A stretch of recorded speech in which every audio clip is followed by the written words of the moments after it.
শুক্রবার থেকে শুরু হয়েছে রাজ্য প্যারা গেমস। এবারের প্যারা গেমসে অ্যাথলিট, ব্যাডমিন্টন, সাঁতার, ফেন্সিং, পাওয়ার লিফটিংয়ে বিভিন্ন জেলা থেকে অংশ নিয়েছেন 246 প্রতিযোগী। প্রতিযোগিতা চলবে 4 সেপ্টেম্বর পর্যন্ত।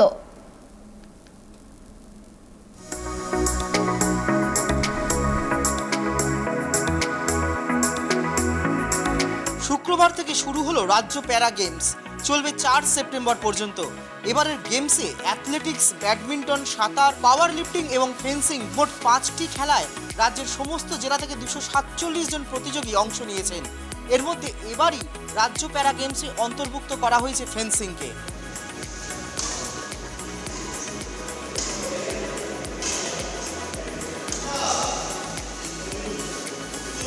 স্টেট প্যারা গেমস হচ্ছে টোটাল পার্টিসিপেন্ট অ্যাবাউট 25 জন আছে।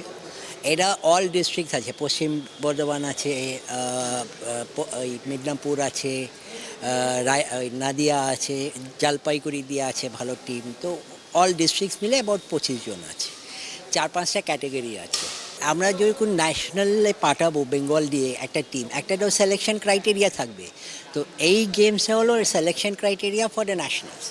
এখানে যারা জিতবে ওরা বেঙ্গল রিপ্রেজেন্ট করবে ইন দ্য ন্যাশনাল। তো সিমিলারলি এই ইভেন্ট কোনোতে যারা জিতবে they will represent Bengal in nationals. কিন্তু আশা করি যে মানে যা মোটিভেশন আছে আর আমরা যদি কিছু করতে পারি ডেফিনেটলি বেঙ্গল ভালো করবে।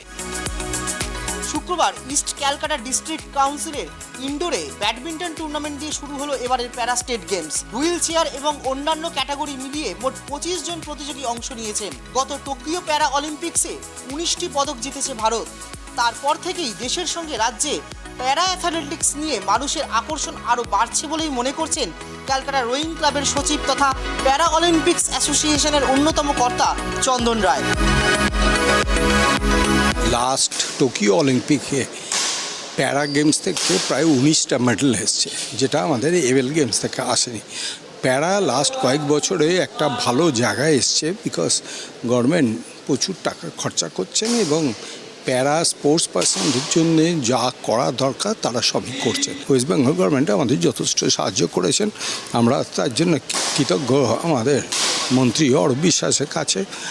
আর এইবার আমরা একটা ক্লাসিফিকেশান করার সুযোগ নিলাম, কারণ যারা এই গেমসে পার্টিসিপেট করবে স্টেট গেমসে, এখান থেকেই সিলেকশন হবে ন্যাশনাল গেমসের সমস্ত খেলা। প্যারা অ্যাথলেটিক্স নিয়ে মানুষের মধ্যে আগ্রহ বাড়লেও খেলোয়াড়রা সেইভাবে স্পন্সর বা সরকারি সাহায্য পাচ্ছেন না বলেই অভিযোগ প্যারা ব্যাডমিন্টনে হুইল চেয়ার ইভেন্টে অংশ নেওয়া দুই প্রতিযোগী অঙ্কিত প্রধান এবং শাহজাহান বুলবুলের। প্যারা অ্যাথলেটিক্স বলতে বাংলার মানুষ, আমার তো মনে বা ওখানে 40% লোক জানে কি সন্দেহ আছে যে প্যারা অ্যাথলেটিক্স, প্যারা গেমস বলে রাশিয়ান টোকিও অলিম্পিক হওয়ার পরে হয়তো কিছু লোক জেনে গেছে যে প্যারা অলিম্পিক্স বলে কিছু একটা আছে এতগুলো মেডেল আসার পরে। কিন্তু বাংলার প্লেয়াররা যে এইসব টুর্নামেন্টে পার্টিসিপেট করে এটা আমার মনে হয় না বাংলার অর্ধেকের বেশি লোক জানে। বাংলা থেকে খেলবে কি, বাংলা থেকে কোনো প্লেয়ার কোনো ফেসিলিটিস পায় না। যে একটা প্লেয়ার যে ন্যাশনাল করছে, ন্যাশনাল করার পরে অন্যান্য স্টেট যেমন তাদের ন্যাশনাল মেডেল নিয়ে আসলে একটা স্টেট থেকে তাদের একটা অ্যাওয়ার্ড দেওয়া হয়, আমাদের বাংলায় সেটা নেই।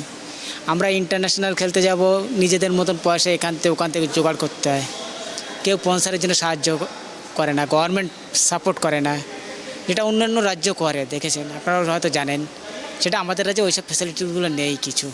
मेन चीज़ तो ये अपना मोटिवेशन, जो चीज़ में जो पसंद है, लाइफ को जीने के लिए भी एक कोई इच्छा होना चाहिए। जैसा कोई एक पैशन फॉलो करो, नहीं तो कोई काम करो, नहीं तो अब मैंने स्पोर्ट्स चुना। ये मेरा मोटिवेशन है कि लाइफ जीने के लिए कुछ करना है, तो मैंने बैडमिंटन चुना और मैं कर रहा हूँ। उससे ही मुझे मोटिवेशन मिलता है कि और अच्छा करना है, और आगे जाना है, और मेडल लेके आना है। আর্থিক প্রতিবন্ধকতার কারণে তাদের অলিম্পিক্স, এশিয়ান গেমসে খেলার স্বপ্ন সার্থক হবে কিনা তা নিয়েও সংশয়ে রয়েছেন বুলবুল অঙ্কিতরা। ক্যামেরায় অপূর্ব মাঞ্জির সঙ্গে রিমিক মাঝির রিপোর্ট, ট্রাইব টিভি, কলকাতা।